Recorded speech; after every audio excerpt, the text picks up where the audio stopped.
शनिवार को मुरादाबाद पहुंचे सूबे के मुख्यमंत्री योगी आदित्यनाथ ने कहा कि राज्य सरकार के निरंतर और गंभीर प्रयास से पिछले 3.5 वर्षों में उत्तर प्रदेश को लेकर लोगों की धारणा में सकारात्मक बदलाव आया है। प्रदेश की कानून व्यवस्था, विकास, शासन प्रशासन के संबंध में अब देश और दुनिया में कोई प्रश्न नहीं खड़ा कर सकता। 2014 के बाद 6 वर्षों में भारत के संबंध में भी विश्व में जो धारणा थी उसमें व्यापक सकारात्मक बदलाव आया है।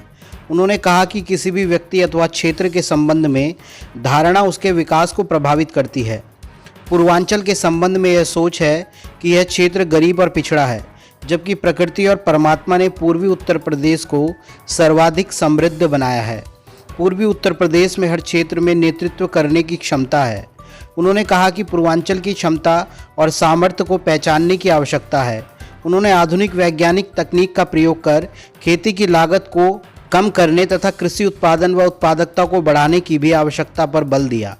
मुख्यमंत्री ने कहा कि प्रदेश के सर्वांगीण विकास के लिए नौजवानों, किसानों, महिलाओं, बुद्धिजीवी जनता और संस्थाओं को आगे आना होगा।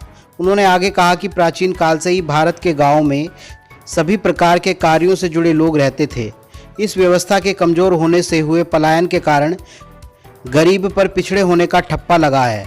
मुख्यमंत्री ने कहा कि प्रदेश में 9 क्लाइमेट जोन हैं। ये सभी जोन प्राकृतिक संसाधनों से युक्त हैं। इन संसाधनों से पूरी दुनिया की ज़रूरतों को पूरा किया जा सकता है। उन्होंने कहा कि प्रदेश में पर्याप्त मात्रा में जल संसाधन, उपजाऊ भूमि, बेहतर कनेक्टिविटी उपलब्ध है। प्रधानमंत्री ने देश का पहला वाटर वे हल्दिया में उत्तर प्रदेश को जोड़ने के लिए ही बनाया है। उन्होंने कहा कि पूर्वी उत्तर प्रदेश सांस्कृतिक रूप से भी अत्यंत समृद्ध है। यह भगवान श्री राम, भगवान बुद्ध, जैन तीर्थंकर, क्रियात्मक योग के जनक गुरु गोरक्षनाथ की धरती है। मुख्यमंत्री योगी आदित्यनाथ ने मुरादाबाद सर्किट हाउस सभागार में मुरादाबाद मंडल से संबंधित प्रदेश मंत्रिमंडल के मंत्रीगण सहित पार्टी के सभी सांसद, सदस्य, विधान परिषद, विधायक गण के अतिरिक्त जिला अध्यक्ष, क्षेत्रीय महामंत्री आदि पार्टी पदाधिकारियों के साथ बैठक की। मुख्यमंत्री ने मुरादाबाद सर्किट हाउस सभागार में पुलिस व प्रशासनिक अधिकारियों को संबोधित करते हुए किसान आंदोलन के दृष्टिगत अराजक तत्वों की गतिविधियों पर कड़ी दृष्टि रखने तथा समाज में शांति व्यवस्था बनाए रखने हेतु पूर्ण सतर्कता व सावधानी बरतने के निर्देश दिए।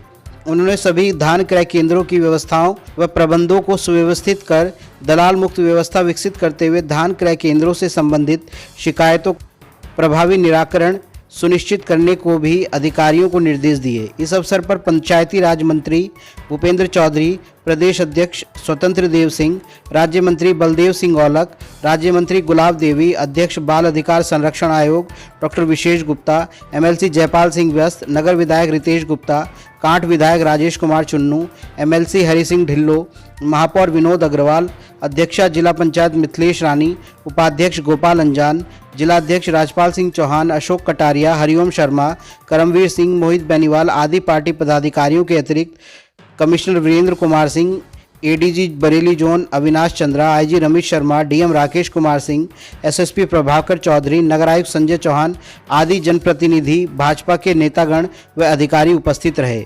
मुरादाबाद से विधान केसरी के लिए सनेश ठाकुर की रिपोर्ट। पूर्वांचल, पश्चिमांचल, मध्य और बुंदेलखंड को अगर हम देखेंगे तो यहाँ पर आर्थिक विषमता कहीं न कहीं स्पष्ट दिखाई देती है और इसीलिए 2 विकास बोर्ड हम लोगों ने प्रदेश के अंदर विशेष रूप से गठित किए। एक पूर्वांचल विकास बोर्ड और दूसरा बुंदेलखंड विकास बोर्ड। मेरा सदैव से इस बात को मानना रहा है कि बुद्ध अचानक इस क्षेत्र में पैदा नहीं हुई, कोई बात तो जरूर रही होगी। हमने बुद्ध का नाम भी लिया, खूब जपा, खूब माना, खूब श्रद्धा का भाव भी रखा, लेकिन उनकी प्रेरणा से कभी प्रेरित नहीं हो पाए। अब दीपो भव का जो भाव है वह पूर्वांचल के लिए भी और बुंदेलखंड के लिए भी अक्सर सही बैठता है। उस क्षेत्र के हर एक तबके के व्यक्ति को आगे आकर के वहां के विकास में सहभागी बनना पड़ेगा। हम इस बात को मान सकते हैं कि दुनिया की प्रथम मानव की सृष्टि भूमि है पूर्वी उत्तर प्रदेश। महाराज मनु को अपनी राजधानी अयोध्या को वैसे ही उन्होंने नहीं बनाया।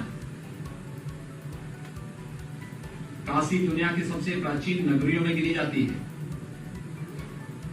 प्रयागराज दुनिया के प्राचीनतम नगरों में से एक है। यानी सभ्यता की सबसे प्राचीनतम भूमि होने के बावजूद हम अपने को पिछड़े कहते रहे, हम अपने को गरीब कहते रहे। दुनिया की सबसे उर्वरा भूमि हमारे पास, सबसे अच्छा जल संसाधन, मीठा जल। मैंने पूर्वी उत्तर प्रदेश के हर जनपद का दौरा किया है और पिछले 25-30 वर्षों से लगातार मैं पूर्वी उत्तर प्रदेश के हर एक जनपद में गया हूं।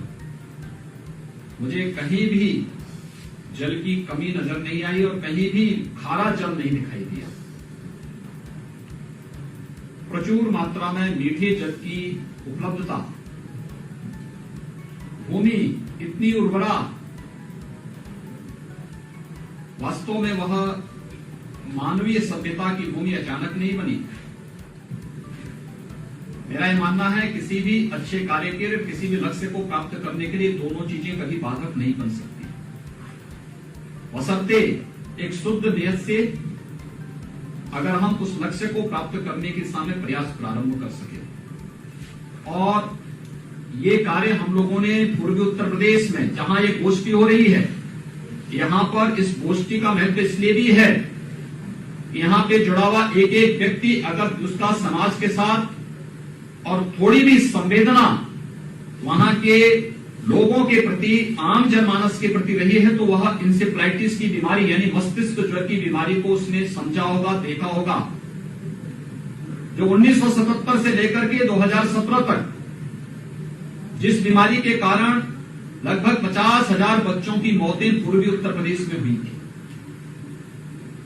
प्रदेश के 38 जनपद इंसेफ्लाइटिस से प्रभावित थे।